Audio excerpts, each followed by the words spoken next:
Le téléphone vibra sur la table de chevet à exactement 7h43 du matin. Claire Moreau émergea lentement de son sommeil, ses cheveux châtains étalés sur l'oreiller blanc immaculé.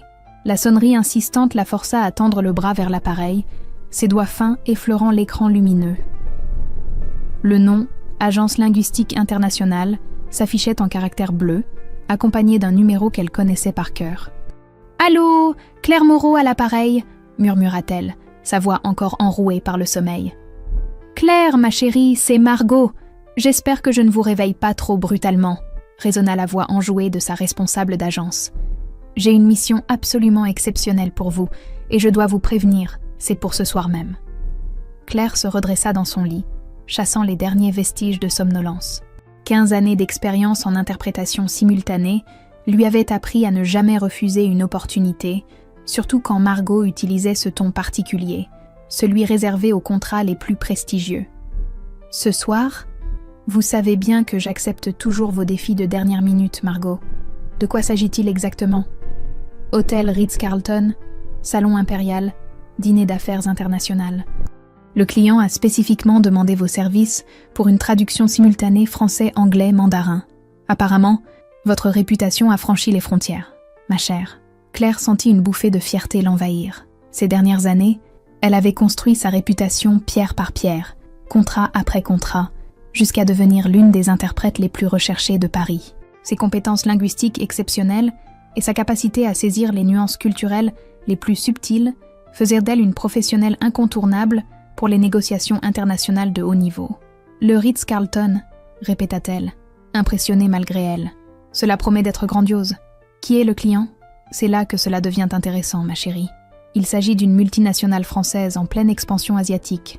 Ils reçoivent des partenaires chinois et américains pour sceller un accord commercial majeur.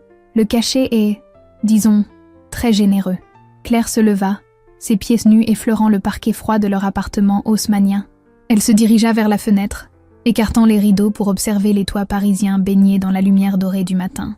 Dans la cuisine, elle entendait Thomas préparer son petit déjeuner, le bruit familier de la machine à café et le froissement du journal quotidien. « Margot, vous savez que je suis toujours partante pour ce genre de défi, mais j'aimerais en savoir plus sur la nature exacte de cette soirée. » « Bien sûr, ma chérie.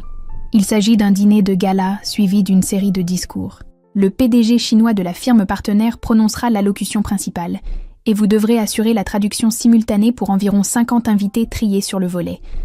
L'enjeu financier de cette soirée se chiffre en millions d'euros. » Claire sentit son cœur s'accélérer. Ce type de mission représentait l'apogée de sa carrière, le genre d'événement dont elle rêvait depuis ses premières années d'études en langues orientales. Elle avait consacré des années à perfectionner son mandarin, passant des mois en immersion en Chine, étudiant non seulement la langue, mais aussi les subtilités culturelles qui font la différence entre une traduction correcte et une interprétation brillante. « J'accepte, Margot. Envoyez-moi tous les détails par email. J'aurai besoin du dossier complet sur l'entreprise, les profils des intervenants, et si possible, une ébauche des discours. Parfait. Je savais que je pouvais compter sur vous. Une voiture viendra vous chercher à 18h précises. Tenue de soirée exigée, évidemment. Claire, cette mission pourrait vraiment propulser votre carrière vers de nouveaux sommets. » Après avoir raccroché, Claire resta immobile quelques instants, savourant cette sensation d'excitation mélangée d'appréhension qui précédait toujours les grands défis professionnels. Elle entendait Thomas dans la cuisine, probablement en train de consulter ses emails tout en buvant son café noir habituel. « Thomas, j'ai une excellente nouvelle », lança-t-elle en se dirigeant vers la cuisine, sa robe de chambre en soie flottant autour de ses jambes. Son mari leva les yeux de son smartphone, ses traits tirés trahissant une nuit agitée. À 42 ans, Thomas Moreau conservait cette prestance naturelle qui l'avait séduite lors de leur première rencontre à l'université. Ses cheveux poivre et sel étaient parfaitement coiffés, sa chemise impeccablement repassée, mais quelque chose dans son regard semblait distant, préoccupé. « Ah, bonjour ma chérie. »« Quelle nouvelle ?» demanda-t-il distraitement, ses doigts continuant de faire défiler les messages sur son écran. « J'ai décroché un contrat extraordinaire pour ce soir. Interprétation simultanée au Ritz-Carlton pour un dîner d'affaires international. » « Tu imagines ? Le Ritz-Carlton !» Thomas releva brusquement la tête, une expression étrange traversant son visage. « Ce soir ? Au Ritz-Carlton ? Quelle entreprise organise cette soirée ? Une multinationale française, d'après Margot. Il négocie avec des partenaires chinois et américains. Pourquoi cette tête, Thomas? Tu devrais être fier de moi. Bien sûr que je suis fier, répondit-il précipitamment, mais son ton manquait de conviction naturelle. C'est juste que j'ai aussi une soirée professionnelle ce soir. Quelle coïncidence. Claire s'approcha de lui, posant une main affectueuse sur son épaule. Nous voilà devenus un couple de bourreaux de travail. Après 15 ans de mariage, nous découvrons que nous avons tous les deux des obligations professionnelles le même soir. Thomas se leva abruptement, évitant son regard. Je dois partir plus tôt aujourd'hui. Beaucoup de préparatifs pour cette soirée. Attends, Thomas, l'interpella Claire, surprise par sa précipitation. Tu ne m'as même pas demandé les détails de mon contrat. D'habitude, tu adores connaître mes missions. Écoute, Claire, je suis vraiment en retard.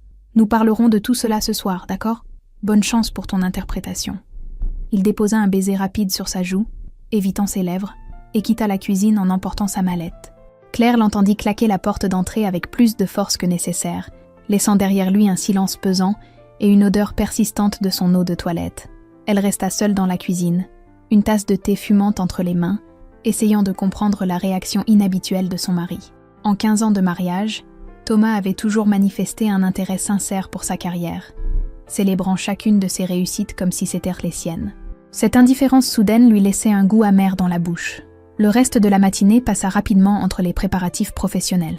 Claire consulta les documents que Margot lui avait envoyés, étudiant les profils des dirigeants, mémorisant les termes techniques spécifiques au secteur d'activité. Elle découvrit qu'il s'agissait d'une entreprise spécialisée dans les technologies de pointe, cherchant à s'implanter sur le marché asiatique grâce à un partenariat stratégique avec une firme de Shanghai. Vers midi, elle décida de faire une pause déjeuner et se rendit dans leur brasserie habituelle, un petit établissement cosy situé à 2 rues de leur appartement. Marcel, le propriétaire, l'accueillit avec son sourire habituel. « Bonjour Madame Moreau, Monsieur Thomas n'est pas avec vous aujourd'hui ?»« Non Marcel, il avait une réunion importante. Je prendrai la salade César habituelle, s'il vous plaît. »« Très bien. Au fait, j'ai vu Monsieur Thomas hier soir avec une jeune femme. Ils avaient l'air de bien s'entendre. » ajouta Marcel avec un clin d'œil complice. Claire sentit son cœur faire un bond. « Une jeune femme ? Vous êtes sûre qu'il s'agissait de Thomas ? » ?»« Absolument certain, madame. Une jolie brunette, très élégante. Ils étaient installés à la table du fond, celle près de la fenêtre. Monsieur Thomas semblait très détendu. Il riait beaucoup. « Ah, il s'agissait certainement de sa nouvelle assistante, » répondit Claire, s'efforçant de conserver un ton naturel. « Il m'a parlé d'elle récemment. Elle l'aide beaucoup dans ses dossiers internationaux. Mais intérieurement, une petite voix lui soufflait que quelque chose clochait. Thomas ne lui avait jamais mentionné dîner avec son assistante, et surtout pas dans leur restaurant habituel. Pourquoi aurait-il caché cette information anodine? L'après-midi s'écoula dans une concentration intense. Claire révisa ses notes, effectua quelques exercices de diction pour s'assurer que sa prononciation était parfaite, et consulta les dernières actualités économiques chinoises pour être parfaitement à jour. Elle avait développé cette habitude de préparation méticuleuse au fil des années, comprenant que l'excellence en interprétation simultanée résidait dans les détails les plus infimes. Vers 16h, elle commença à se préparer pour la soirée. Elle ouvrit sa penderie, passant en revue ses différentes tenues de soirée. Son regard s'arrêta sur une robe noire en crêpe de Chine, celle que Thomas adorait particulièrement. Elle l'avait achetée pour leur 10e anniversaire de mariage, et chaque fois qu'elle la portait, il ne manquait jamais de la complimenter. « Parfait », murmura-t-elle en sortant la robe de sa housse. « Cette soirée marquera peut-être un tournant dans ma carrière. Autant être à la hauteur de l'événement. » Elle prit un bain relaxant, s'appliqua ses soins habituels, puis enfila la robe noire qui épousait parfaitement ses formes. Devant le miroir de leur chambre, elle ajusta ses boucles d'oreilles en perles, un cadeau de Thomas pour leurs 5 ans de mariage. Ses cheveux châtains étaient relevés en un chignon sophistiqué, mettant en valeur la ligne élégante de son cou. À 18h précises, la voiture envoyée par l'agence se présenta devant leur immeuble. Claire jeta un dernier regard à leur appartement, vérifiant qu'elle n'avait rien oublié. Ses affaires professionnelles étaient soigneusement rangées dans sa mallette en cuir noir, cadeau de Thomas pour sa promotion au sein de l'agence. Le trajet jusqu'au Ritz-Carlton lui permit de se plonger une dernière fois dans ses notes. Paris défilait derrière les vitres teintées, ses lumières commençant à scintiller dans la pénombre naissante. Elle adorait cette ville le soir, quand l'animation de la journée cédait la place à une effervescence plus sophistiquée. « Nous arrivons, madame », annonça le chauffeur en s'engageant dans la rue Saint-Honoré. Claire sentit son cœur s'accélérer. Le Ritz-Carlton se dressait devant elle, majestueux et intimidant, ses façades illuminées créant une atmosphère de luxe absolu. Des voitures de prestige déposèrent leurs passagers devant l'entrée principale, couples élégants et hommes d'affaires distingués se dirigeant vers les salons privés. « Merci », dit-elle au chauffeur en récupérant sa mallette. Elle franchit les portes dorées de l'hôtel, ses talons résonnant sur le marbre du hall d'entrée. L'atmosphère était feutrée, chargée de cette élégance discrète qui caractérisait les établissements de grand standing. Des lustres en cristal diffusaient une lumière douce sur les meubles d'époque et l'air était imprégné d'un parfum subtil de roses et de bois précieux. Au comptoir d'accueil, une jeune femme en tailleur impeccable l'accueillit avec un sourire professionnel. « Bonsoir, madame. Puis-je vous renseigner ? Bonsoir, je suis Claire Moreau, interprète pour la soirée d'affaires au Salon Impérial. Parfait, madame Moreau. Monsieur Dubois vous attend dans le salon adjacent pour un briefing technique, si vous voulez bien me suivre. » Claire suivit l'hôtesse à travers les couloirs luxueux de l'hôtel, observant discrètement les autres invités qui se dirigeaient vers les différents salons. Elle croisa des couples élégants, des hommes aux costumes impeccables, des femmes parées de bijoux étincelants. Cette atmosphère de raffinement l'enthousiasmait et l'intimidait à la fois. Le salon où l'attendait le coordinateur technique était une pièce plus petite, meublée de fauteuils en cuir et d'une table basse en acajou. Monsieur Dubois, un homme d'une 50aine d'années au regard bienveillant, se leva à son entrée. « Madame Moreau, je présume, je suis ravie de faire votre connaissance. Votre réputation vous précède. Tout le plaisir est pour moi, monsieur Dubois. J'ai hâte de découvrir les spécificités de cette soirée. Asseyez-vous, je vous prie. Voulez-vous boire quelque chose? Un café, un thé, peut-être un verre de champagne pour vous mettre dans l'ambiance? Un thé serait parfait. Merci. » Monsieur Dubois actionna une sonnette discrète et quelques instants plus tard, un serveur apporta un service à thé en porcelaine fine. Claire apprécia ce protocole raffiné, cette attention aux détails qui caractérisait les événements de prestige. « Alors, madame Moreau, permettez-moi de vous expliquer le déroulement de cette soirée exceptionnelle. Nous accueillons ce soir les dirigeants de 3 entreprises majeures, notre société française, bien sûr, mais aussi nos partenaires de Shanghai et de New York.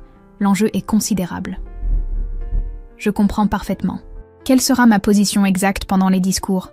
Vous disposerez d'une cabine d'interprétation située en hauteur, vous offrant une vue parfaite sur l'ensemble du salon. Cependant, pour le discours principal du PDG chinois, nous souhaiterions que vous vous positionniez directement près de la scène, pour créer une interaction plus directe avec l'audience. Claire hocha la tête, visualisant déjà la configuration. Cette proximité avec l'audience lui plaisait. Elle avait toujours préféré les traductions en direct aux interprétations depuis une cabine isolée. Parfait. Avez-vous pu me procurer le texte du discours principal? Malheureusement, non. Le PDG chinois improvise toujours ses allocutions. C'est sa marque de fabrique. Mais rassurez-vous, d'après nos informations, il abordera les thèmes classiques, partenariat, confiance mutuelle, prospérité partagée. Très bien, je maîtrise parfaitement ce registre. À quelle heure commencent les discours? Le dîner débute à 20h. Les discours auront lieu vers 22h, après le service du dessert. Cela vous laisse un peu de temps pour observer l'ambiance et vous familiariser avec l'acoustique du salon. Claire consulta sa montre. Il était 19h15. Elle avait donc 45 minutes pour finaliser sa préparation et s'imprégner de l'atmosphère de cette soirée exceptionnelle. « Monsieur Dubois, puis-je visiter le salon principal dès maintenant? » « Bien entendu. Les premiers invités arrivent. Vous pourrez vous installer et effectuer vos derniers réglages. » Il la guida vers une double porte sculptée qu'il ouvrit avec un geste théâtral. Claire retint son souffle devant le spectacle qui s'offrait à elle. Le salon impérial était d'une beauté saisissante, avec ses hauts plafonds ornés de fresques dorées, ses lustres en cristal de bohême et ses tables dressées avec une perfection absolue. « Voici votre cabine d'interprétation », indiqua Monsieur Dubois en désignant une petite construction vitrée située en mezzanine. « Et voici l'emplacement où vous vous positionnerez pour le discours principal. » Claire suivit son regard vers une petite estrade située près de la table d'honneur. C'est là qu'elle se tiendrait dans quelques heures, face à l'élite économique parisienne, pour accomplir ce qui pourrait être la mission la plus importante de sa carrière. Tout est parfait, monsieur Dubois. Je vais m'installer et effectuer mes derniers préparatifs. Excellente soirée, madame Moreau. Je suis convaincue que votre prestation sera mémorable. Restez seule, Claire monta dans sa cabine d'interprétation pour ajuster son équipement. De ce poste d'observation privilégié, elle avait une vue panoramique sur l'ensemble du salon. Les invités commençaient à arriver, couples élégants et hommes d'affaires distingués qui se dirigeaient vers leurs tables respectives. C'est alors qu'elle l'aperçut. Thomas, son mari, se tenait près de la table d'honneur, impeccable dans son smoking noir, conversant avec animation avec des hommes qu'elle ne reconnaissait pas. Une bouffée de joie l'envahit. Quelle merveilleuse coïncidence! Ils allaient passer cette soirée exceptionnelle ensemble, même si c'était de manière professionnelle. Elle s'apprêtait à descendre pour le saluer quand elle remarqua qu'il n'était pas seul. À ses côtés se tenait une jeune femme aux longs cheveux bruns, vêtue d'une robe rouge sang qui épousait parfaitement sa silhouette. Elle était d'une beauté frappante, avec ce charme juvénile qui attirait invariablement les regards masculins. Claire fronça les sourcils. Il s'agissait certainement de la fameuse assistante dont Marcel lui avait parlé. Elle l'observa plus attentivement, notant la façon dont Thomas se penchait vers elle, lui murmurant des mots à l'oreille, la façon dont leurs mains se frôlaient naturellement. « Ils travaillent vraiment en équipe », murmura-t-elle, s'efforçant de chasser le petit pincement au cœur qu'elle venait de ressentir. Mais quelque chose dans leur complicité la dérangeait. La manière dont Thomas regardait cette jeune femme, dont il lui souriait, dont il se penchait vers elle avec une intimité qui dépassait le cadre professionnel habituel. Claire secoua la tête, chassant ses pensées parasites. Elle était là pour accomplir sa mission, pas pour analyser les relations professionnelles de son mari. Cette soirée représentait une opportunité unique de briller dans son domaine, et elle ne laisserait aucune distraction compromettre sa performance. Elle descendit de sa cabine, vérifia une dernière fois son équipement et se dirigea vers le bar pour commander un verre d'eau. Dans quelques minutes, elle serait au centre de l'attention, traduisant les paroles qui scellent, règne peut-être un accord de plusieurs millions d'euros. L'excitation montait, mélangée à cette adrénaline particulière qui précédait toujours les grands défis. Claire Moreau était prête à vivre l'une des soirées les plus importantes de sa carrière, sans imaginer une seule seconde qu'elle était sur le point de découvrir la vérité la plus douloureuse de sa vie. Mais que va-t-il se passer quand Claire découvrira qui est vraiment cette mystérieuse femme en rouge aux côtés de Thomas ? Comment cette soirée de prestige au Ritz-Carlton va-t-elle basculer dans un cauchemar dont elle ne sortira jamais indemne ?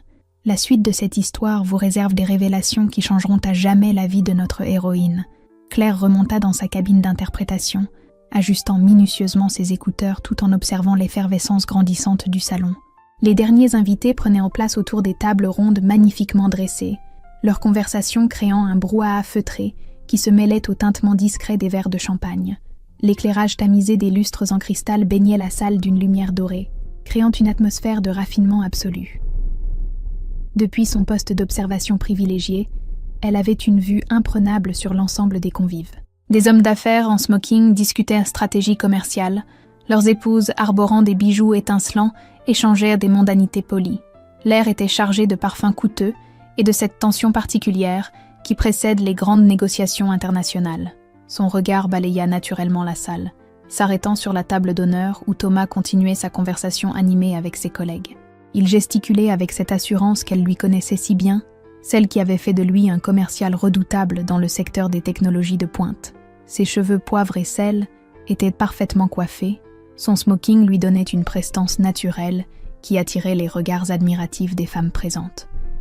La jeune femme brune était toujours à ses côtés, sa robe rouge sang créant un contraste saisissant avec l'élégance classique des autres invités. Claire l'observa plus attentivement, notant sa beauté juvénile, ses gestes gracieux, la façon dont elle semblait parfaitement à l'aise dans cet univers de luxe. Elle ne devait pas avoir plus de 28 ans, possédait cette fraîcheur naturelle qui caractérise les femmes qui n'ont pas encore été marquées par les épreuves de la vie. « Elle est effectivement très séduisante », murmura Claire, s'efforçant de rester objective. Thomas a certainement choisi une assistante compétente pour l'accompagner dans ses missions internationales.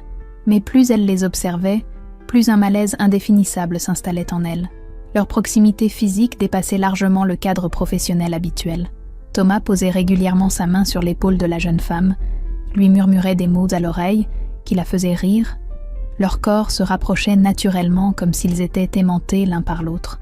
Claire secoua la tête, chassant ses pensées parasites. Après 15 ans de mariage, elle connaissait parfaitement Thomas. C'était un homme charmeur par nature, quelqu'un qui savait mettre les gens à l'aise, créer une atmosphère de confiance propice aux affaires. Cette complicité n'était certainement que le reflet de leur efficacité professionnelle. le maître d'hôtel frappa discrètement dans ses mains, attirant l'attention de l'assemblée. « Mesdames et messieurs, le dîner va être servi. Veuillez prendre place à vos tables respectives. » Claire consulta sa montre. 20 heures précises. Elle avait encore 2 heures avant son intervention. 2 heures pour parfaire sa préparation et s'imprégner de l'atmosphère de cette soirée exceptionnelle. Elle ajusta ses écouteurs, vérifia le bon fonctionnement de son matériel et se prépara à observer les interactions entre les différents protagonistes de cette négociation internationale. Le service commença avec une précision horlogère. Des serveurs en livrée évoluaient silencieusement entre les tables, apportant les amuse-bouches avec une chorégraphie parfaitement rodée.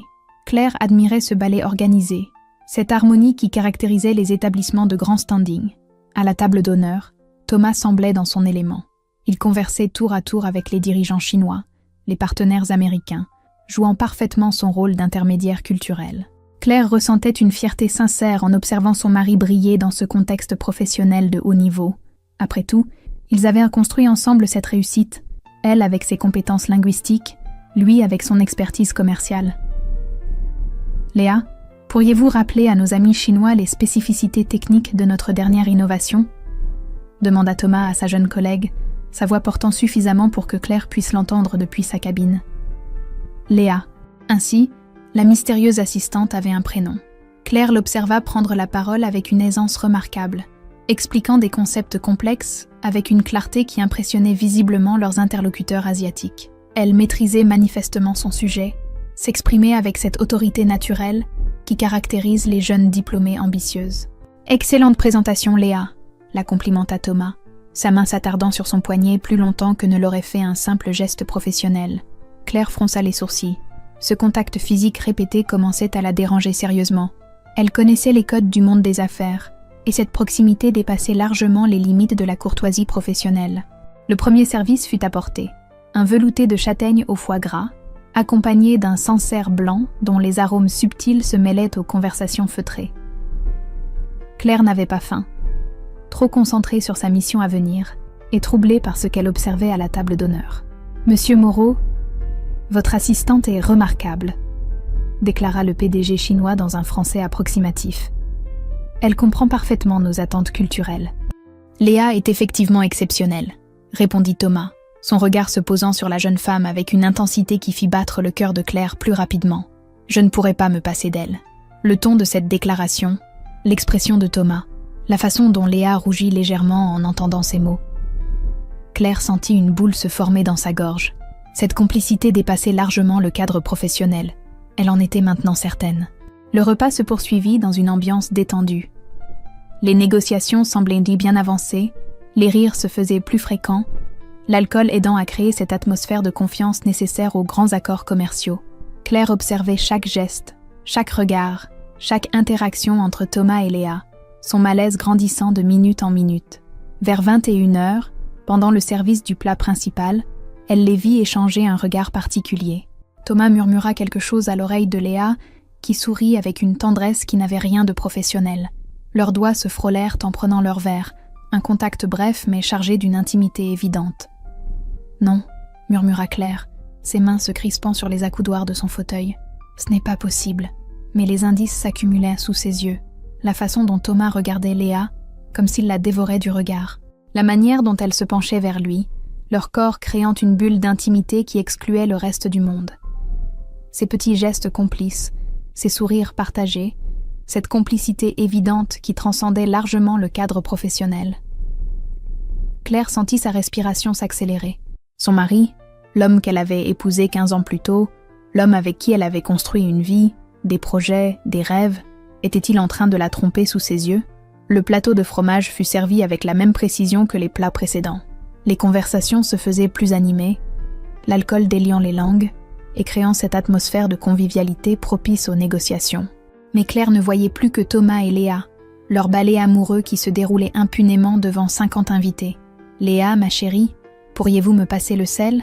demanda Thomas, avec une familiarité qui glaça le sang de Claire. « Ma chérie ». Il venait de l'appeler « ma chérie » devant tous ces gens, avec cette naturalité qui ne pouvait venir que d'une habitude bien ancrée. Claire porta la main à sa gorge, sentant sa respiration devenir difficile. « Bien sûr, mon cœur », répondit Léa dans un murmure qu'elle pensait inaudible, mais que Claire perçut distinctement depuis sa position surélevée. « Mon cœur ». Elle l'avait appelé « mon cœur ». Ces mots d'amour échangés si naturellement, si spontanément, révélaient une intimité qui ne pouvait s'être construite que dans la durée. Claire ferma les yeux, essayant de reprendre le contrôle de ses émotions. Mais quand elle les rouvrit, le spectacle qui s'offrait à elle confirma ses pires craintes. Thomas caressait discrètement la main de Léa, leurs doigts entrelacés sous la nappe blanche. Ce geste tendre, amoureux, intime, celui qu'il avait fait 1000 fois avec elle pendant leurs années de bonheur. « Combien de temps ?» murmura-t-elle, des larmes menaçant de couler sur ses joues soigneusement maquillées. « Depuis combien de temps me trompes-tu, Thomas ?» La réponse lui vint d'elle-même en repensant aux indices qu'elle avait négligés. Les retours tardifs, les prétendus dîners d'affaires, les week-ends soi-disant professionnels, cette distance grandissante entre eux, cette façon qu'il avait développée de l'éviter physiquement, de détourner le regard quand elle lui parlait. Le dessert fut apporté, un soufflé au grand marnier, accompagné d'une boule de glace vanille. Claire n'avait plus faim, son estomac noué par l'angoisse et la rage qui montaient en elle. Elle observait son mari jouer la comédie du bonheur avec une autre femme, une femme assez jeune pour être sa fille. « Monsieur Moreau, votre épouse n'est pas avec vous ce soir ?» demanda innocemment le PDG américain, un homme d'une 60aine d'années aux cheveux blancs parfaitement coiffés. Claire retint son souffle, attendant la réponse de Thomas. Comment allait-il s'en sortir? Comment allait-il justifier l'absence de sa femme légitime? Thomas eut un moment d'hésitation, ses joues se colorant légèrement. « Ma femme avait d'autres obligations ce soir. Elle regrette beaucoup de ne pas être parmi nous. Quel dommage, poursuivit l'Américain. J'aurais été ravi de rencontrer Madame Moreau. On m'a dit qu'elle était une linguiste remarquable. Effectivement, Claire est très compétente dans son domaine, répondit Thomas, évitant soigneusement de croiser le regard de Léa. Claire, il avait prononcé son prénom avec une froideur qui la blessa plus profondément que tous les gestes tendres qu'il avait eus pour sa maîtresse. Cette distance dans sa voix, cette façon de parler d'elle comme d'une étrangère, révélait l'ampleur de sa trahison. « J'espère avoir l'occasion de la rencontrer lors d'une prochaine occasion », insista poliment l'Américain. « Bien sûr, éluda Thomas, visiblement mal à l'aise. Mais ce fut la réaction de Léa qui acheva de briser le cœur de Claire. La jeune femme avait affiché un sourire crispé en entendant mentionner l'épouse légitime, ses mains se contractant légèrement sur sa serviette. Cette réaction trahissait une jalousie évidente, la jalousie d'une maîtresse qui supporte mal d'entendre parler de la femme officielle. Les minutes qui suivirent furent un cauchemar éveillé pour Claire. Elle regardait l'homme qu'elle aimait depuis 15 ans flirter ouvertement avec une autre femme, échangeant des regards complices, des sourires entendus, des gestes d'une intimité révoltante. Le pire était encore à venir. Vers 22h moins le quart, alors que le service touchait à sa fin, le PDG chinois se leva et frappa discrètement contre son verre pour attirer l'attention de l'Assemblée. « Mesdames et messieurs, avant de commencer les discours officiels, j'aimerais remercier nos hôtes français pour cette soirée exceptionnelle. Monsieur Moreau, pourriez-vous nous présenter votre charmante accompagnatrice ?» Claire sentit son cœur s'arrêter de battre. Thomas allait-il enfin révéler la véritable identité de Léa? Allait-il avouer qu'elle était son assistante, sa collaboratrice? Rien de plus. Thomas se leva lentement, prenant la main de Léa pour l'aider à se mettre debout.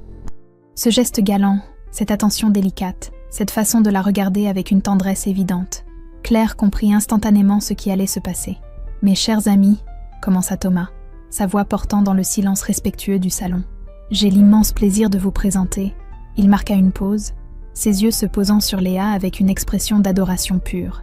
Claire se cramponnait aux accoudoirs de son fauteuil, ses ongles laissant des marques profondes dans le cuir. « Voici ma femme, Léa Dubois. » Le monde s'effondra autour de Claire. Ces mots résonnèrent dans sa tête comme un glas funèbre, effaçant d'un coup 15 années de mariage, 15 années de bonheur partagé, 15 années de construction commune. Ma femme. Il venait de présenter sa maîtresse comme sa femme devant 50 invités prestigieux, reniant publiquement celle qui partageait sa vie depuis tant d'années. L'assemblée applaudit poliment. Les hommes se levèrent pour saluer la soi-disant épouse. Les femmes lui adressèrent des sourires complices. Léa rougissait de plaisir, rayonnante dans sa robe rouge, acceptant les compliments avec cette grâce naturelle qui caractérise les femmes comblées. « Enchanté de vous rencontrer, Madame Moreau », déclara le PDG américain en baisant galamment la main de Léa. « Madame Moreau ». Il l'appelait Madame Moreau. Le nom que Claire portait depuis 15 ans, le nom qu'elle avait adopté avec fierté lors de leur mariage, le nom qui représentait leur union, leur serment, leur amour. Le plaisir est partagé, répondit Léa avec un sourire radieux, jouant parfaitement son rôle d'épouse aimante. Claire regardait cette mascarade avec un mélange d'horreur et de fascination. Son mari mentait avec une aisance déconcertante, transformant sa vie en néant devant un parterre de personnalités influentes. Et cette femme, cette Léa, acceptait de jouer le rôle de l'épouse légitime avec un naturel qui révélait l'ampleur de leur complicité. « Depuis combien de temps êtes-vous mariés ?» demanda innocemment une dame âgée, visiblement charmée par ce jeune couple. « 3 ans, répondit Léa sans hésiter, sa main trouvant naturellement celle de Thomas. 3 ans. Cela correspondait exactement à la période où Thomas avait commencé à changer, à devenir distant, à multiplier les prétextes pour rentrer tard. 3 ans qu'il menait cette double vie, 3 ans qu'il la trompait avec cette femme qu'il présentait maintenant comme sa véritable épouse. « Vous formez un couple magnifique, » poursuivit la dame. « On sent que vous vous aimez profondément. Nous nous sommes trouvés, » répondit Thomas, son regard plongé dans celui de Léa avec une intensité qui transperça le cœur de Claire. « Nous nous sommes trouvés. » Ces mots, il les avait prononcés pour elle le jour de leur mariage, 15 ans plus tôt, dans cette petite église de Provence, où ils avaient échangé leur serment. Ces mots sacrés, il les recyclait maintenant pour sa maîtresse, les vidant de leur sens originel. Claire sentit les larmes couler sur ses joues, mais elle ne pouvait pas s'arrêter de regarder. C'était comme un accident de voiture, horrifiant mais fascinant, impossible à ignorer. Elle voyait sa vie s'écrouler sous ses yeux, son mariage réduit à néant par quelques mots prononcés avec désinvolture. « Léa travaille avec moi », expliqua Thomas aux invités curieux. « C'est grâce à elle que nos négociations avec l'Asie ont été si fructueuses. Elle comprend parfaitement la mentalité chinoise. » Une épouse et une collaboratrice, vous êtes un homme chanceux, plaisanta le PDG chinois. « Je suis l'homme le plus chanceux du monde, » répondit Thomas, embrassant tendrement la main de Léa. Claire ferma les yeux, incapable de supporter plus longtemps ce spectacle.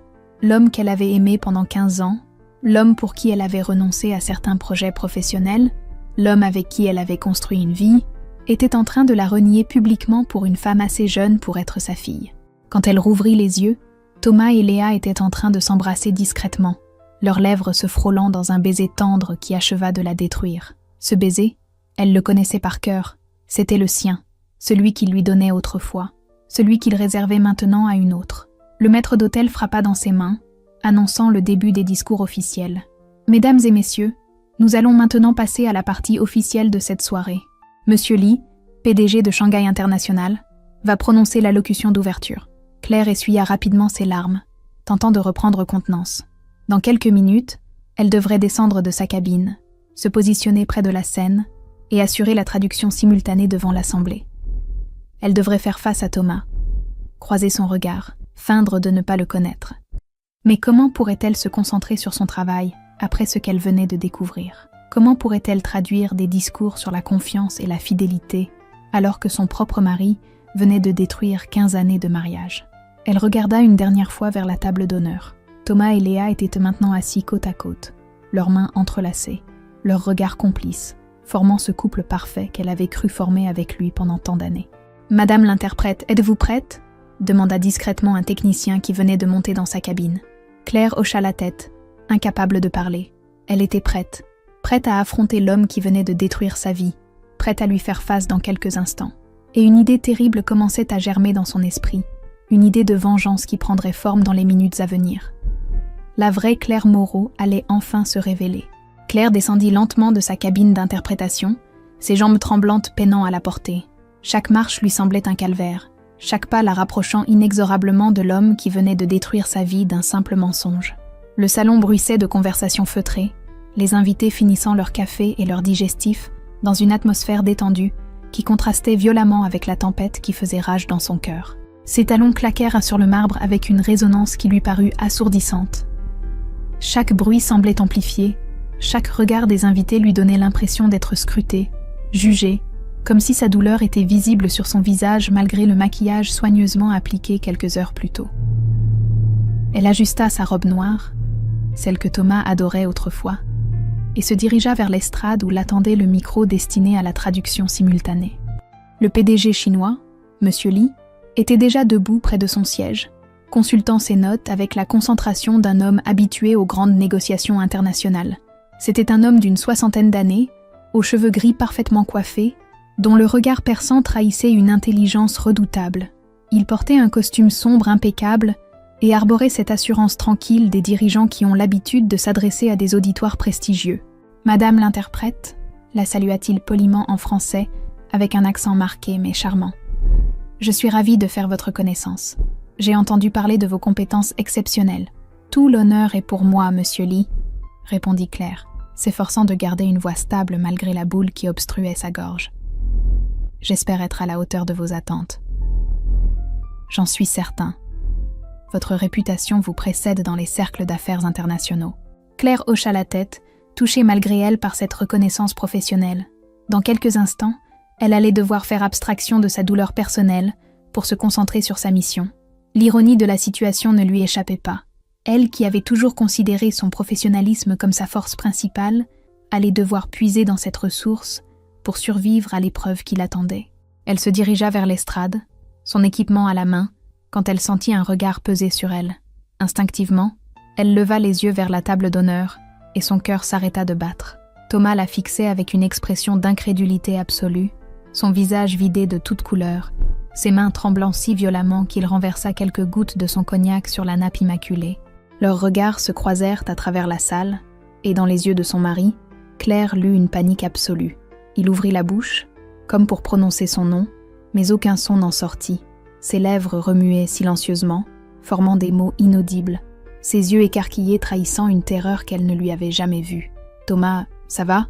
demanda Léa avec inquiétude, remarquant le malaise soudain de son amant. « Tu es tout pâle.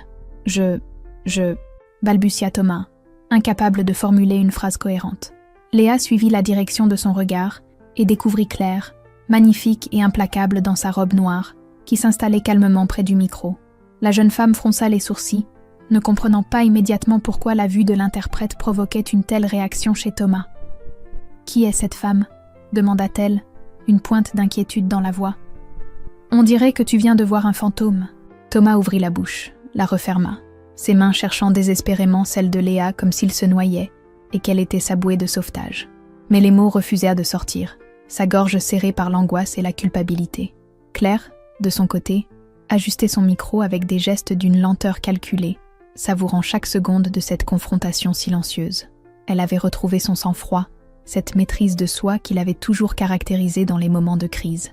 La douleur était toujours là, lancinante et destructrice, mais elle la canalisait maintenant vers quelque chose de plus constructif, une rage froide et méthodique. « Excusez-moi », murmura Thomas en se levant précipitamment, bousculant sa chaise dans sa hâte. « Thomas, où vas-tu » l'interpella Léa, de plus en plus inquiète devant son comportement erratique. « J'ai besoin de prendre l'air », répondit-il sans la regarder, ses yeux toujours fixés sur Claire. « Je reviens dans un instant. » Il se dirigea vers la sortie d'un pas mal assuré, mais Claire choisit ce moment précis pour tester son micro.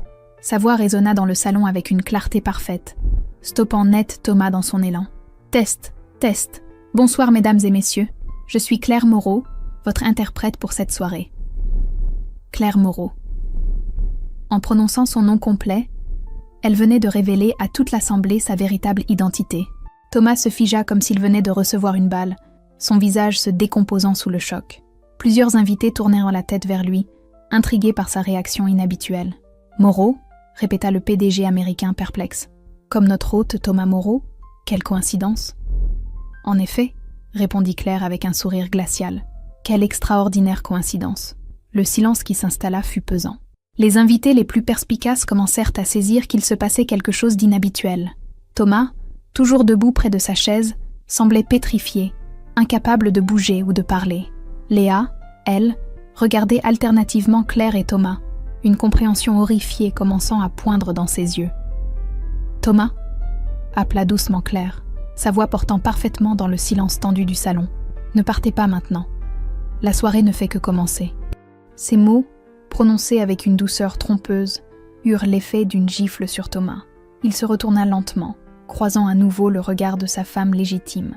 Dans ses yeux, Claire lisait maintenant une supplication muette, un appel au secours désespéré. « Je vous en prie, reprenez votre place », continua Claire avec cette politesse glaciale qui était devenue sa marque de fabrique. « Je suis certaine que vous ne voudriez pas manquer le discours de Monsieur Lee. » Thomas revint vers sa table d'un pas d'automate, ses jambes le portant à peine. Léa l'observait avec une inquiétude grandissante, ses mains jointes sur ses genoux, ses jointures blanches, trahissant sa nervosité. « Thomas, tu me fais peur, » chuchota-t-elle. « Que se passe-t-il? Qui est cette femme? » « C'est... » commença Thomas, mais sa voix se brisa. « C'est ma... Votre quoi ?» demanda Léa, bien qu'elle commençât à deviner la réponse. « Ma femme !» acheva Thomas dans un souffle presque inaudible. « Ma vraie femme !» Le choc fut brutal pour Léa. Elle porta la main à sa gorge, ses yeux s'écarquillant d'horreur. « Ta femme? Mais tu m'avais dit que... » « Je sais ce que j'ai dit, » l'interrompit Thomas, ses mains tremblant violemment. « Je sais. Alors qui suis-je, moi ?» demanda Léa, sa voix montant dans les aigus malgré ses efforts pour rester discrète. « Qui suis-je pour tous ces gens ?» Thomas ne répondit pas, incapable de soutenir son regard. Il fixait sa serviette, ses mains, n'importe quoi plutôt que les yeux accusateurs de sa maîtresse. « Thomas, réponds-moi » insista Léa, des larmes commençant à perler au coin de ses yeux. « Qui suis-je ?»« Tu es celle que j'aime » murmura-t-il pathétiquement. « Mais pas celle que tu épouses » répliqua-t-elle amèrement. « Pas celle que tu reconnais publiquement. » Pendant ce temps, Claire observait leur échange avec une satisfaction glacée. Elle voyait la panique s'installer dans les yeux de Thomas, la détresse grandissante de Léa, et elle savourait chaque seconde de leur inconfort. C'était un avant-goût de la vengeance qui allait suivre. Le maître d'hôtel s'approcha de l'estrade, ignorant complètement la tension qui régnait dans la salle. « Madame l'interprète, êtes-vous prête ? Monsieur Lee souhaiterait commencer son discours. »« Parfaitement prête, » répondit Claire, ajustant une dernière fois son micro. « Je suis même impatiente de commencer. » Monsieur Lee se leva, ses notes à la main, et s'avança vers le pupitre installé près de l'estrade. Il était visiblement inconscient du drame qui se jouait dans la salle, concentré uniquement sur son discours et les enjeux commerciaux de cette soirée. « Mesdames et messieurs, » commença-t-il en chinois, sa voix claire et assurée, « je suis honoré de m'adresser à vous ce soir. » Claire se préparait à traduire, mais son regard ne quittait pas Thomas. Il la fixait avec une intensité désespérée, ses lèvres remuant silencieusement pour former des mots qu'elle ne pouvait pas entendre, mais qu'elle devinait. « Je t'en prie, Claire, je t'en prie. » À côté de lui, Léa avait compris l'ampleur de la catastrophe qui se profilait. Cette femme élégante et maîtresse d'elle-même qui s'apprêtait à traduire le discours n'était pas une simple interprète. C'était l'épouse légitime de Thomas, celle dont l'existence avait été niée quelques heures plus tôt, celle qui avait assisté à toute la mascarade depuis sa cabine d'observation. « Mon Dieu !» murmura Léa, portant sa main à sa bouche. Elle était là. Elle a tout vu. « Léa, s'il te plaît !» supplia Thomas. « Ne dis rien. Laisse-moi gérer la situation. »« Gérer la situation ?» répéta-t-elle avec un rire hystérique. « Thomas, tu réalises ce que tu as fait ? Tu m'as présenté comme ta femme devant 50 personnes. Ta vraie femme était là. Elle a tout entendu. Je sais, gémit Thomas, ses mains cachant son visage. Je ne savais pas qu'elle serait là. Comment aurais-je pu le savoir ? Ce n'est pas la question, répliqua Léa, ses joues maintenant striées de larmes. La question est, qu'est-ce que tu vas faire maintenant ? Thomas releva la tête, croisant à nouveau le regard de Claire. Elle lui sourit alors, mais ce sourire n'avait rien de rassurant. C'était le sourire d'un prédateur qui a acculé sa proie, le sourire d'une femme qui s'apprête à prendre sa revanche. « Je ne sais pas », avoua-t-il, complètement dépassé par la situation. « Je ne sais vraiment pas. » Autour d'eux, les autres invités commençaient à remarquer leur comportement étrange. Des murmures s'élevaient de certaines tables, des regards curieux se tournèrent vers eux. L'atmosphère détendue du début de soirée cédait progressivement la place à une tension palpable. Monsieur et Madame Moreau interpella discrètement un invité de la table voisine. « Tout va bien ?» Thomas sursauta, réalisant que leur manège attirait l'attention. « Oui, tout va parfaitement bien », répondit-il avec un sourire crispé. « Ma femme est juste, émue par l'importance de cette soirée. » Léa lui lança un regard assassin. « Votre femme ?» siffla-t-elle entre ses dents. « Laquelle ?»« Léa, s'il te plaît », la supplia Thomas, conscient que la situation lui échappait complètement. « Non, Thomas », répliqua-t-elle en haussant le ton. « Non, ça suffit, je ne jouerai plus cette comédie. » Elle se leva brusquement, sa chaise racla bruyamment sur le marbre. Plusieurs têtes se tournèrent vers elle, intriguées par ce mouvement soudain. Thomas tenta de la retenir par le bras, mais elle se dégagea violemment. « Lâche-moi », dit-elle assez fort pour être entendue des tables voisines. « Tu m'as suffisamment manipulée pour ce soir. »« Léa, je t'en supplie », murmura Thomas, paniqué par le spectacle qu'ils offraient. « Pas ici, pas maintenant. »« Alors quand ?» demanda-t-elle, ses yeux brillants de colère et de larmes. « Quand vas-tu enfin me dire la vérité ? Quand vas-tu cesser de mentir à tout le monde, y compris à moi-même. Claire observait cette scène avec une fascination morbide. Elle voyait son mari se décomposer sous ses yeux, perdre pied face à une situation qu'il ne maîtrisait plus. Cette femme qu'il avait présentée comme son épouse se rebellait maintenant contre lui, refusant de continuer à jouer le rôle qu'il lui avait assigné. « Mesdames et messieurs », reprit M. Lee en chinois, inconscient du drame qui se jouait dans l'assemblée. « Permettez-moi de vous parler de l'importance de la confiance dans les relations d'affaires internationales. » L'ironie de ces mots n'échappa pas à Claire. La confiance. Voilà bien ce qui manquait cruellement dans cette soirée, ce qui avait été piétiné par Thomas, ce qui était en train de se désintégrer sous les yeux de tous. Elle se préparait à traduire ses paroles sur la confiance. Mais une idée terrible commençait à germer dans son esprit. Une idée de vengeance parfaite, utilisant ses propres compétences professionnelles comme arme de destruction. Elle allait donner à cette assemblée distinguée une leçon qu'elle n'oublierait jamais. Thomas, sentant instinctivement le danger qui se profilait, tenta une dernière fois d'attirer l'attention de sa femme. Il agita discrètement la main, espérant croiser son regard, lui faire comprendre qu'il regrettait, qu'il était prêt à tout pour réparer cette situation catastrophique. Mais Claire l'ignora superbement, se concentrant apparemment sur son travail. Elle ajusta une dernière fois son micro, vérifia ses notes et se prépara à donner la performance de sa carrière. Une performance qui allait détruire l'homme qui avait détruit sa vie. Le PDG chinois poursuivait son discours, évoquant les valeurs fondamentales qui régissaient les relations commerciales saines. Claire écoutait attentivement, mais elle ne traduisait pas fidèlement ses propos. Elle avait trouvé son arme, et elle s'apprêtait à s'en servir avec une précision chirurgicale. Thomas, comprenant enfin l'ampleur du danger, se leva à nouveau, tentant désespérément d'attirer l'attention de sa femme. Mais Claire se contenta de lui adresser un sourire glacial, celui d'une femme qui s'apprête à prendre sa revanche. La vraie Claire Moreau allait enfin se révéler au monde entier. Monsieur Lee poursuivait son discours en chinois, sa voix claire et posée résonnant dans le silence respectueux du salon. Les invités s'étaient installés confortablement, leur digestif à la main, prêts à écouter cette allocution qui devait sceller un partenariat de plusieurs millions d'euros. L'atmosphère était celle des grandes occasions, chargée d'attentes et de promesses d'avenir. « Honorable partenaire », disait le PDG chinois en mandarin, « je souhaite commencer par évoquer l'importance cruciale de la fidélité dans nos relations commerciales. La fidélité est le fondement de toute entreprise durable. » Claire écoutait attentivement, mais au lieu de traduire fidèlement ses paroles sur la fidélité commerciale, elle sentit une inspiration vengeresse l'envahir. Le destin lui offrait l'arme parfaite. Sa voix s'éleva, claire et professionnelle, mais les mots qui sortirent de sa bouche n'avaient rien à voir avec le discours original. « Mesdames et messieurs », commença-t-elle avec une assurance glaciale, « permettez-moi de vous raconter une histoire véridique sur la trahison et le mensonge qui se déroulent en ce moment même sous vos yeux. » Un frémissement parcourut l'assemblée. Quelques invités échangèrent des regards surpris, ne s'attendant pas à ce type d'introduction pour un discours commercial.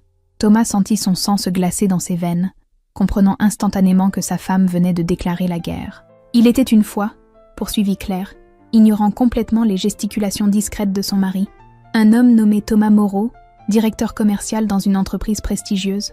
Cet homme était marié depuis 15 années à une femme qui lui avait consacré sa vie, qui avait cru en ses promesses, qui avait construit avec lui un foyer basé sur l'amour et la confiance. Le PDG chinois continuait son discours, évoquant maintenant les challenges du marché asiatique, totalement inconscient que ses paroles étaient remplacées par un réquisitoire impitoyable. Les invités, captivés par cette narration inattendue, se penchaient en avant, suspendus aux lèvres de l'interprète. « Mais voyez-vous, » continua Claire, sa voix prenant une tonalité plus dramatique, ce Thomas Moreau avait un secret. Depuis 3 longues années, il menait une double vie, trompant son épouse avec sa jeune assistante, une certaine Léa Dubois, qui a aujourd'hui l'âge d'être sa fille. À la table d'honneur, Léa devint livide. Ses mains tremblaient violemment, renversant quelques gouttes de champagne sur sa robe rouge sang.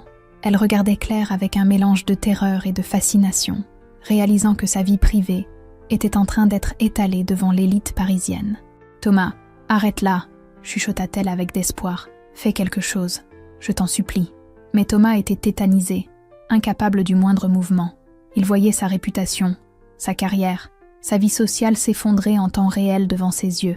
Quelques invités commençaient à le regarder avec curiosité, puis avec une réprobation grandissante, à mesure qu'ils comprenaient que l'histoire concernait leur hôte. « Ce soir même, » poursuivait Claire imperturbablement, « cet homme a eu l'audace de présenter sa maîtresse comme son épouse légitime devant vous tous. Il a renié publiquement 15 années de mariage, effaçant d'un trait l'existence de celle qui partage légalement son nom, ses biens, sa vie. Le murmure qui parcourut l'assemblée ressemblait maintenant à un grondement sourd. Les têtes se tournaient vers Thomas. Les chuchotements s'intensifiaient. Le PDG américain fronçait les sourcils, commençant à comprendre que quelque chose d'extraordinaire était en train de se passer. « Excusez-moi », intervint poliment un banquier d'investissement, mais cette traduction me semble inhabituelle pour un discours commercial.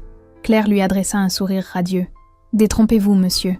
Cette histoire illustre parfaitement les dangers de la duplicité dans les relations d'affaires. Comment faire confiance à un partenaire capable de mentir si facilement à sa propre épouse ?» Cette réponse fit l'effet d'une bombe.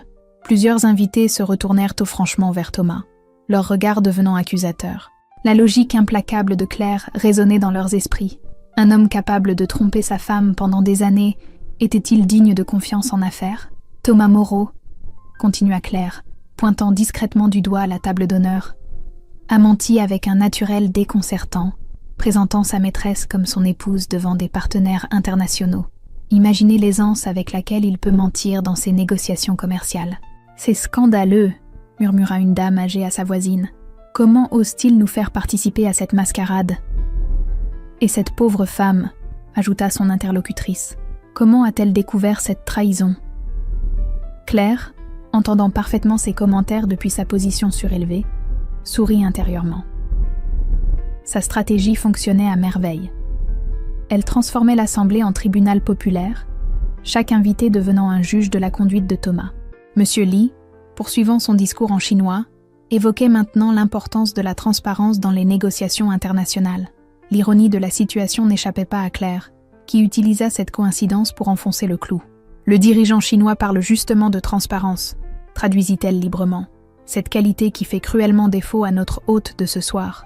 Car voyez-vous, Thomas Moreau a organisé cette soirée en cachant sciemment à ses partenaires son véritable statut matrimonial. Thomas tenta de se lever, mais ses jambes refusèrent de le porter. Il regardait sa femme avec une supplication muette, ses lèvres formant silencieusement des excuses que personne ne pouvait entendre. À côté de lui, Léa sanglotait maintenant ouvertement, tentant de dissimuler son visage derrière sa serviette. « Léa Dubois », continua Claire avec une précision chirurgicale, « cette jeune femme de 28 ans que vous avez rencontrée ce soir vit dans l'illusion depuis 3 ans. Elle croit être la femme de cœur de Thomas Moreau, ignorant qu'elle n'est qu'une aventure. Un caprice de quinquagénaire en quête de jeunesse. » Cette révélation provoqua un nouveau frémissement dans l'assemblée. Plusieurs femmes regardaient maintenant Léa, avec une pitié mélangée de mépris, comprenant qu'elle avait été manipulée autant que trompée. « Vous comprenez donc, » poursuivit Claire, sa voix prenant une ampleur dramatique, « pourquoi je me permets de vous révéler cette histoire ce soir. Car cette femme que Thomas Moreau a présentée comme son épouse, cette Léa Dubois qui joue si bien la comédie du bonheur conjugal, n'est en réalité qu'une maîtresse abusée. » Le PDG chinois marqua une pause dans son discours, buvant une gorgée d'eau.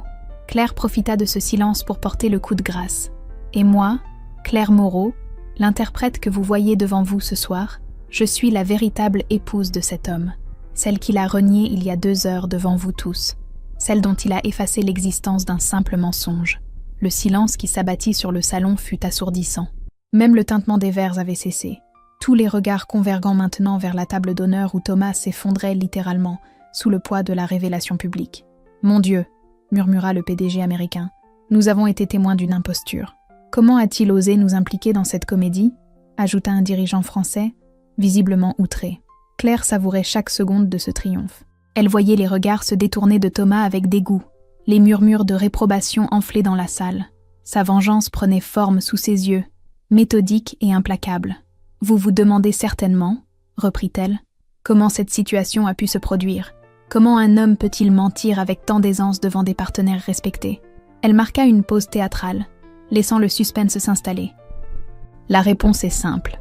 Thomas Moreau m'avait caché l'existence de cette soirée.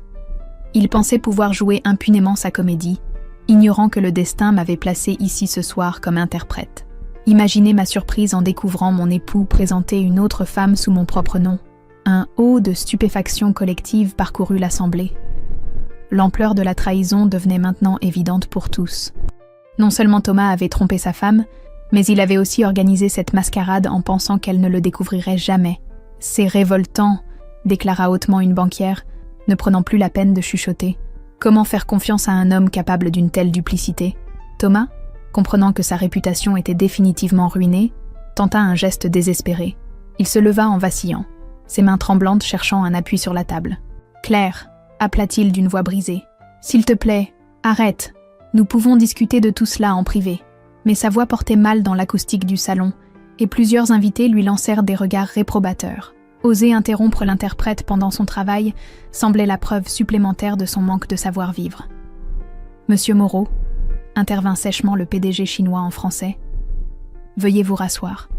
Vous perturbez la traduction. » Thomas obéit comme un automate, s'effondrant sur sa chaise sous les regards accusateurs de toute l'assemblée.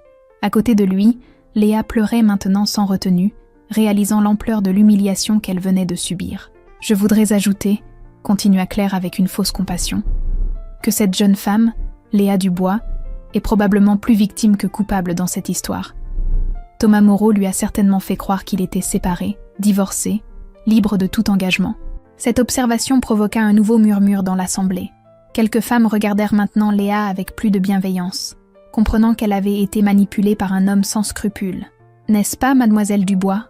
demanda Claire directement, sa voix portant parfaitement dans le silence tendu. Léa releva la tête, ses joues striées de mascara, et croisa le regard impitoyable de Claire. Dans ses yeux, elle lisait une question muette. « Vas-tu enfin dire la vérité ? Il m'avait dit... » commença Léa d'une voix brisée, puis elle s'arrêta, incapable de continuer. « Que vous avait-il dit, ma chère ?» insista Claire avec une douceur trompeuse. « Que son mariage était fini ? Qu'il allait divorcer ? Qu'il vous aimait plus que tout au monde ?» Chaque mot de Claire était une lame qui transperçait l'âme de Léa.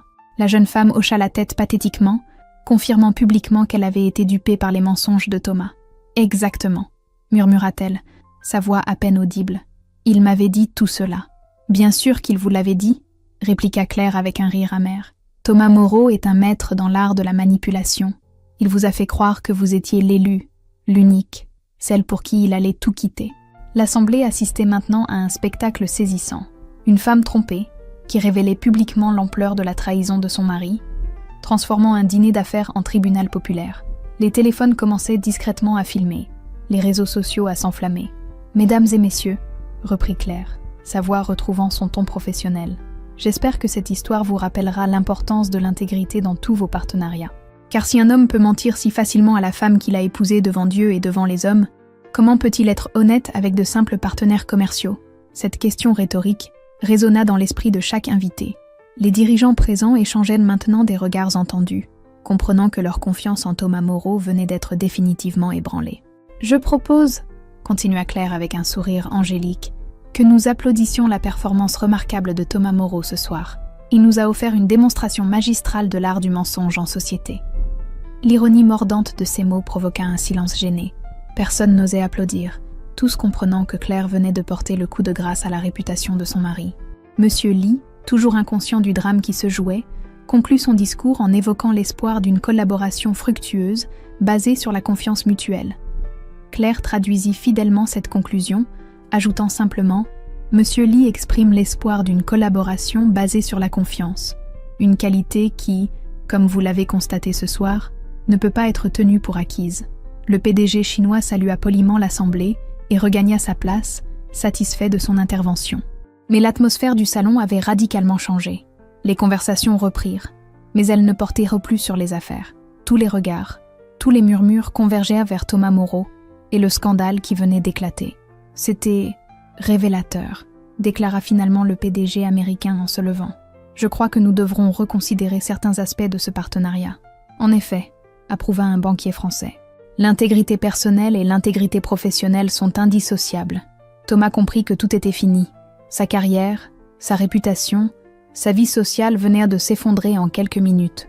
Il regardait sa femme ranger calmement ses affaires, cette femme qu'il avait sous-estimée, cette femme qui venait de le détruire avec une précision chirurgicale. Claire descendit de l'estrade sous un silence de cathédrale. Chaque pas résonnait dans le salon comme un glas funèbre. Elle s'arrêta devant la table d'honneur, croisant une dernière fois le regard de l'homme qui avait été son mari. « Thomas, » dit-elle simplement, « j'espère que cette soirée t'a appris quelque chose sur les conséquences de la trahison. » Puis, elle se tourna vers Léa, qui la regardait avec un mélange de terreur et de respect. « Quant à vous, mademoiselle Dubois, j'espère que vous comprenez maintenant quel genre d'homme vous fréquentez. Un homme capable de renier son épouse devant 50 personnes, Est-il vraiment digne de votre amour ?» Léa ne répondit pas, trop choquée pour articuler un mot. Claire hocha la tête avec satisfaction et se dirigea vers la sortie, laissant derrière elle un salon en effervescence et un homme complètement détruit. Sa vengeance était parfaite, méthodique, implacable. Elle avait utilisé ses propres compétences professionnelles pour anéantir celui qui l'avait trahi, transformant sa douleur en arme de destruction massive. Thomas Moreau venait de découvrir que sa femme était bien plus redoutable qu'il ne l'avait jamais imaginé. Le salon impérial ressemblait maintenant à une ruche en ébullition. Les conversations s'étaient intensifiées, passant des murmures discrets aux discussions animées. L'assemblée distinguée qui était venue négocier un partenariat commercial se retrouvait témoin d'un scandale intime d'une rare violence. Les invités ne savaient plus où regarder, partagés entre la fascination morbide et la gêne profonde de se retrouver mêlés à cette tragédie familiale. Thomas restait figé sur sa chaise, les mains crispées sur la nappe blanche, ses jointures livides trahissant la tension extrême qui l'habitait. Son costume impeccable ne parvenait plus à dissimuler l'effondrement de l'homme qu'il était devenu en quelques minutes. Des gouttes de sueur perlèrent sur son front, malgré la température fraîche du salon, et sa respiration était devenue saccadée, presque paniquée. « Thomas !» chuchota Léa, tentant désespérément de le ramener à la réalité. « Il faut qu'on parte, tout de suite. » Mais Thomas semblait pétrifié, incapable de bouger ou même de répondre.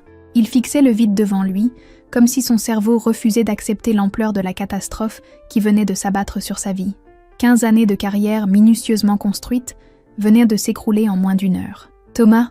insista Léa, cette fois avec plus de force, sa voix légèrement tremblante. « Les gens nous regardent. Il faut qu'on s'en aille avant que ça empire. » À la table voisine, le PDG américain, Robert Mackenzie, consultait déjà son téléphone avec une expression sombre. Sa femme, Hélène, une femme d'une 60aine d'années aux cheveux argentés parfaitement coiffés, se penchait vers lui avec inquiétude. « Darling », murmurait-elle en anglais, « je pense que nous devrions reconsidérer notre participation à ce projet. Un homme capable d'une telle duplicité. »« Absolutely », répondit Mackenzie sans lever les yeux de son écran. « Je vais appeler notre conseil juridique dès demain matin. Ce genre de comportement jette une ombre sur toute l'opération. Leur voix, bien que feutrée, portait suffisamment pour être entendue des tables environnantes.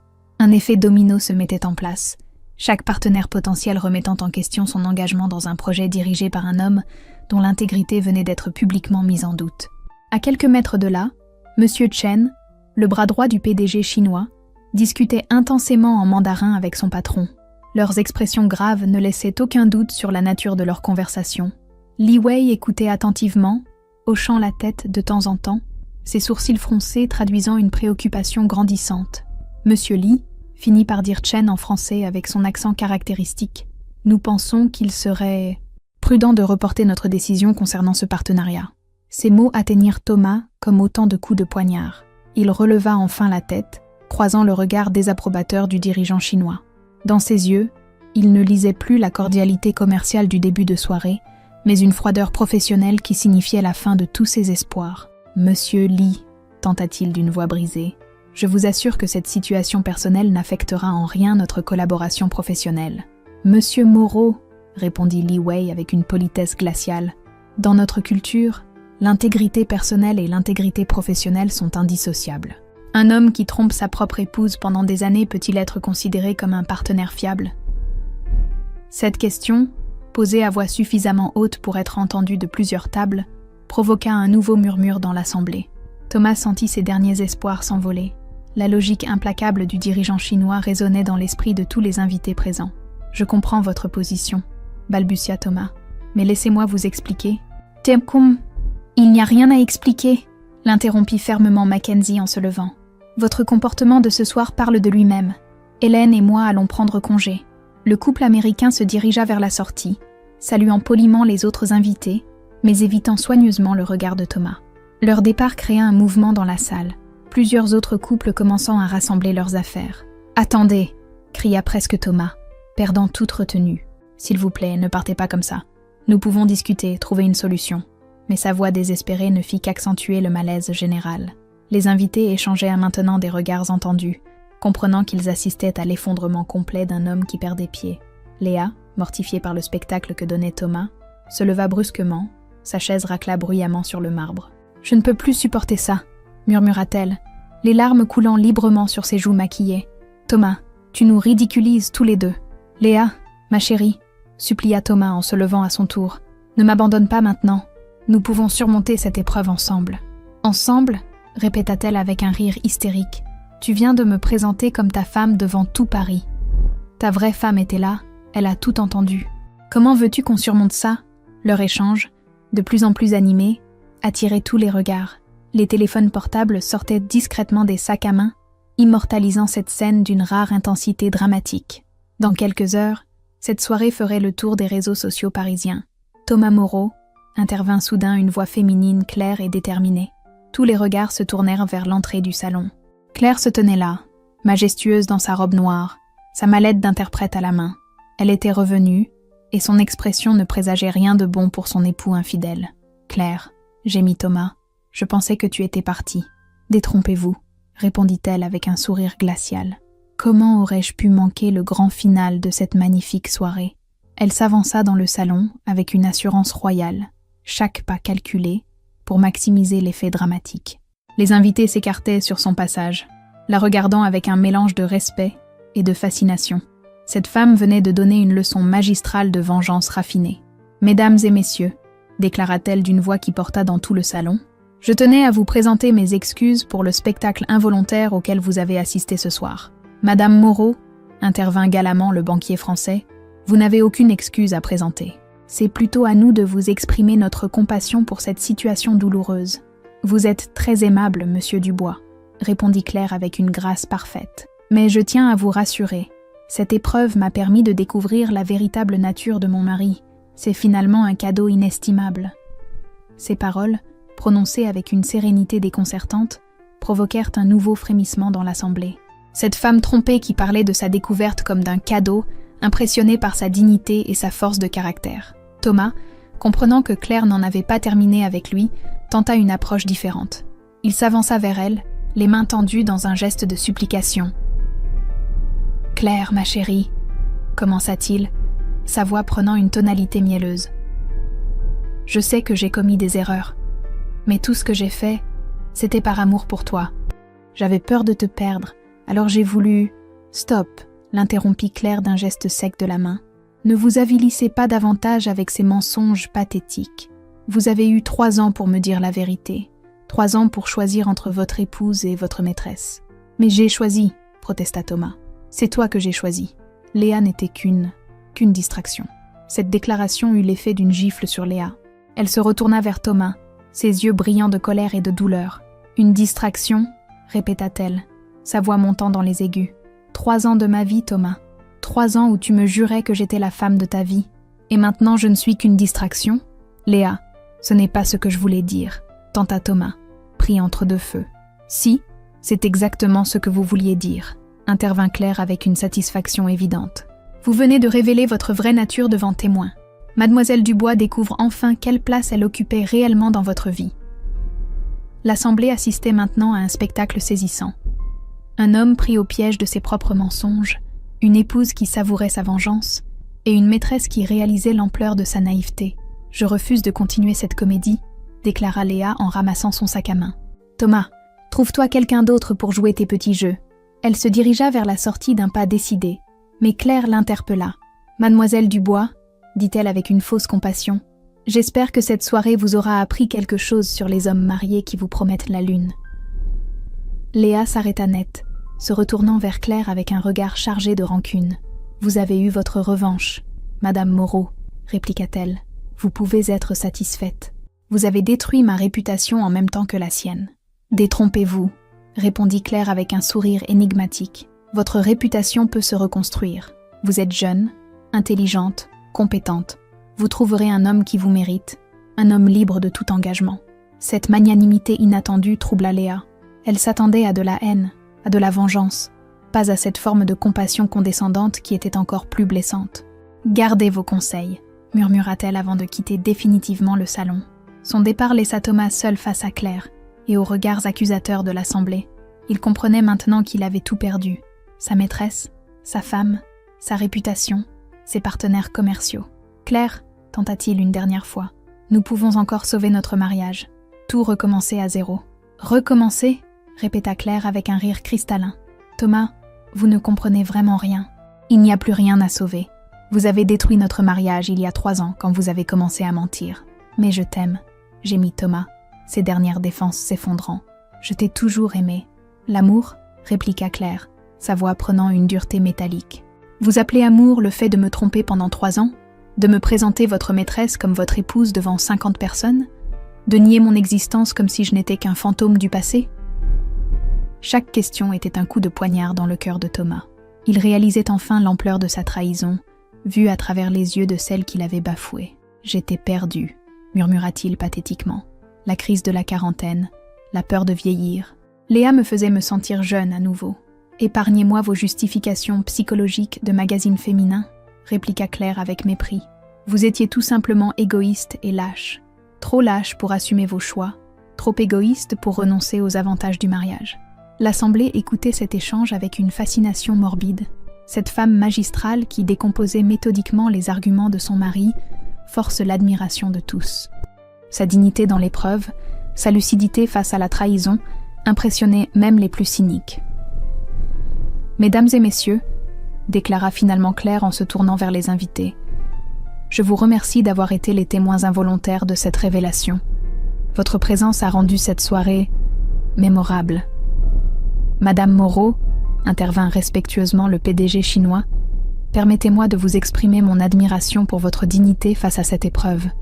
Dans notre culture, nous disons qu'une femme forte transforme l'adversité en opportunité. Vous avez raison, monsieur Li, répondit Claire avec un sourire radieux.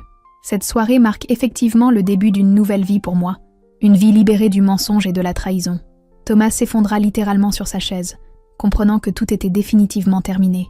Sa femme venait de le renvoyer publiquement aux poubelles de l'histoire, et elle le faisait avec une classe qui rendait sa défaite encore plus cuisante. Les derniers invités commençaient à prendre congé, mais tous s'arrêtaient pour saluer Claire avec un respect nouveau. Cette femme avait transformé sa douleur en triomphe, sa humiliation en victoire. Elle était devenue, en l'espace d'une soirée, une légende des salons parisiens. Thomas regardait sa vie s'écrouler sous ses yeux, conscient qu'il avait sous-estimé la femme qu'il avait épousée 15 ans plus tôt. Claire Moreau venait de lui donner la leçon la plus cruelle et la plus méritée de son existence. Le salon impérial se vidait progressivement, les derniers invités quittant les lieux avec un mélange de fascination et de malaise. Cette soirée resterait gravée dans leur mémoire, comme l'une des plus dramatiques de leur vie mondaine parisienne. Les conversations animées résonnaient encore dans les couloirs du Ritz-Carlton, chacun commentant avec stupéfaction ce qu'il venait de vivre. Claire observait ce départ général avec une satisfaction profonde. Elle avait orchestré sa vengeance avec une précision chirurgicale, utilisant ses propres compétences professionnelles comme une arme redoutable. Chaque mot de sa fausse traduction avait été calculé pour maximiser l'impact, chaque révélation dosée pour créer l'effet de souffle désiré. Thomas restait affalé sur sa chaise, les coudes sur la table, le visage enfoui dans ses mains. Ses épaules tremblaient légèrement, trahissant l'émotion qui l'étreignait. En quelques heures, sa vie entière s'était écroulée. Son mariage, sa réputation, sa carrière, ses partenaires commerciaux, sa maîtresse. Il était désormais seul face aux conséquences de ses actes. « Thomas, » dit Claire en s'approchant de lui avec une démarche royale, « regardez-moi quand je vous parle. » Il releva lentement la tête, révélant un visage ravagé par l'humiliation et le désespoir. Ses yeux étaient rougis, ses traits tirés, son teint livide. L'homme sûr de lui qui présidait cette table d'honneur quelques heures plus tôt n'existait plus. « Vous voulez savoir le plus beau dans tout cela ?» continua Claire avec un sourire glacial. « Demain matin, toute la presse économique parisienne aura eu vent de cette histoire. Les réseaux sociaux bruissent déjà de votre petite performance. Claire, je t'en supplie, » gémit Thomas. « Ne détruis pas tout. Pense à notre passé, à ce que nous avons construit ensemble. »« Notre passé ?» répéta-t-elle avec un rire cristallin. « Quel passé, Thomas? Celui où vous me mentiez quotidiennement? Celui où vous rentriez tard en prétextant des réunions qui n'existaient pas? Celui où vous me faisiez l'amour en pensant à une autre? » Chaque question était une lame qui s'enfonçait dans le cœur de Thomas. Il réalisait enfin l'ampleur de sa trahison, mesurée à l'aune de la douleur qu'il avait infligée à celle qu'il avait aimée inconditionnellement pendant 15 ans. « J'étais faible, » murmura-t-il. « J'ai cédé à la tentation, mais au fond de moi, c'est toi que j'aimais. »« La faiblesse ?» répliqua Claire, sa voix prenant une dureté métallique. « Vous appelez faiblesse 3 années de mensonges méticuleux? La faiblesse, c'est un écart d'une nuit, Thomas. Ce que vous avez fait, c'est de la préméditation pure. » Un serveur s'approcha discrètement, commençant à débarrasser la table d'honneur maintenant déserte. Claire remarqua son mouvement et lui adressa un sourire poli. « N'hésitez pas, dit-elle gracieusement. Nous allons libérer les lieux dans quelques instants. Merci, madame, répondit le serveur avec un respect évident. Puis-je me permettre de dire que votre prestation de ce soir était remarquable? Vous êtes très aimable, répondit Claire, touchée malgré elle par cette reconnaissance inattendue. J'espère simplement avoir rendu service à ces dames en leur montrant de quoi certains hommes sont capables. Le serveur hocha la tête avec approbation avant de s'éloigner discrètement. Même le personnel de service avait été impressionné par la maestria avec laquelle Claire avait mené sa vengeance. « Tu vois ?» dit-elle en se retournant vers Thomas. « Même les étrangers reconnaissent la justice de ma cause. Vous avez réussi l'exploit de faire de moi une héroïne aux yeux de tous. » Thomas sentit ses dernières forces l'abandonner. « Que veux-tu de moi, Claire? Que je rampe? Que je me humilie publiquement? Dis-moi ce que tu attends, et je le ferai. » « Ce que j'attends ?» répéta Claire, feignant la réflexion. « C'est une excellente question, Thomas. Voyez-vous, j'ai eu le temps d'y réfléchir pendant que vous jouiez la comédie de l'amour avec votre jeune maîtresse. » Elle fit quelques pas autour de la table, savourant chaque seconde de cette domination psychologique. Thomas la suivait du regard, suspendu à ses lèvres, attendant son verdict comme un condamné attend sa sentence. « D'abord, commença-t-elle en comptant sur ses doigts, vous allez quitter notre appartement dès demain.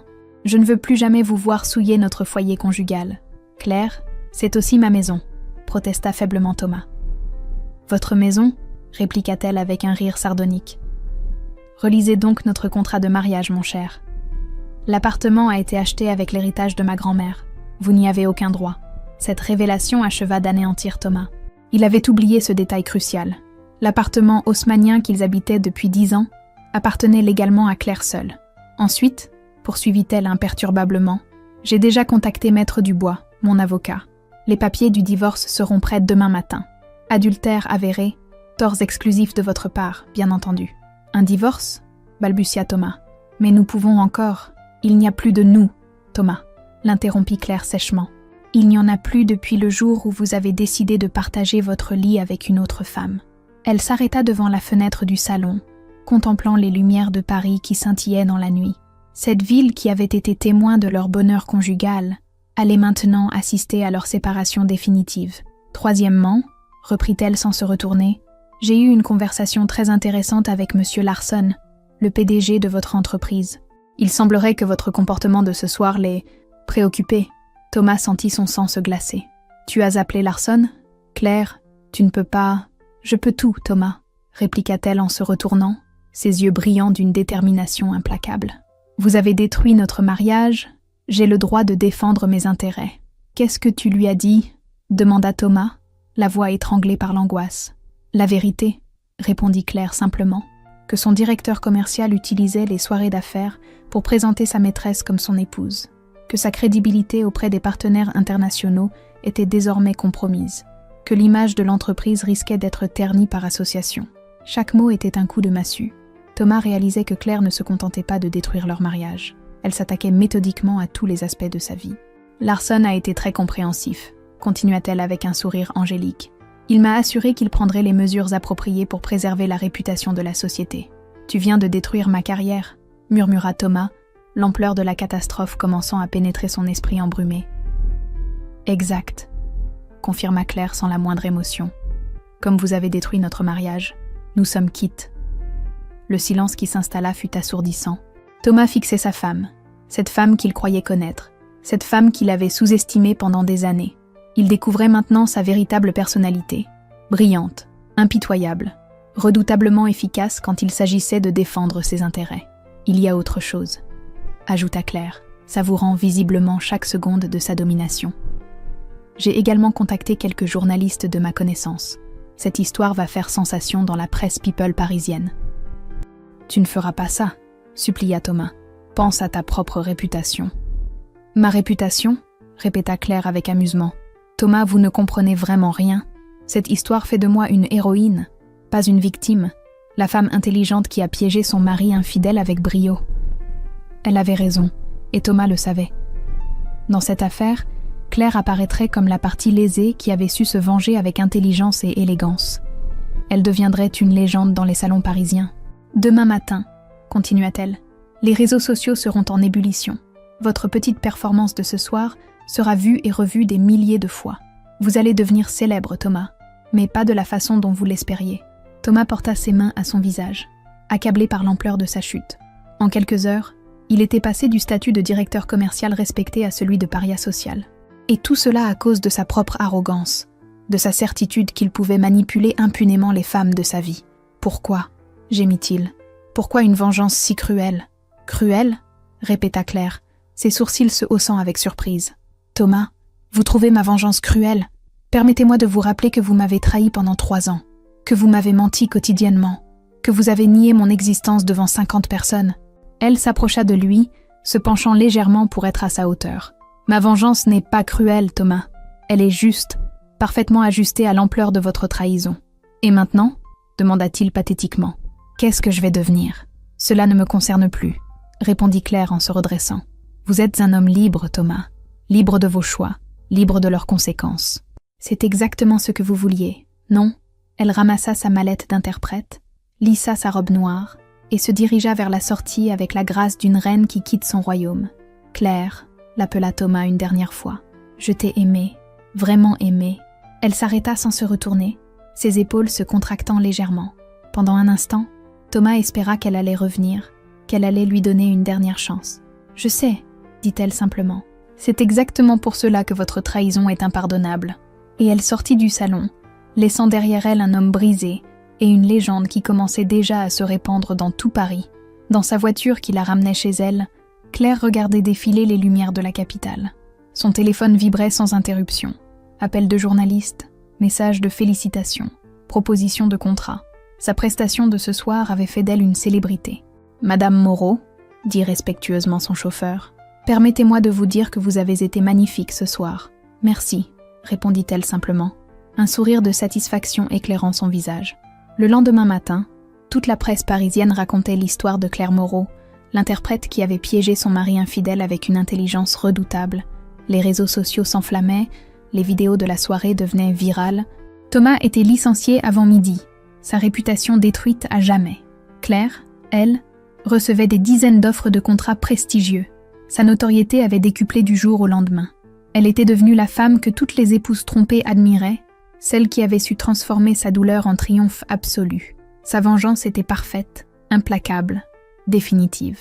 Elle avait utilisé ses propres armes professionnelles pour anéantir l'homme qui l'avait trahi, prouvant qu'elle était bien plus redoutable qu'il ne l'avait jamais imaginé. Thomas Moreau avait appris à ses dépens qu'il ne fallait jamais sous-estimer une femme intelligente qui a été blessée. Claire lui avait donné la leçon la plus cruelle et la plus méritée de son existence. La justice avait le goût exquis de la vengeance servie froide dans un palace parisien. Si vous avez suivi jusqu'ici, abonnez-vous à la chaîne pour plus d'histoires émouvantes et captivantes comme celle-ci.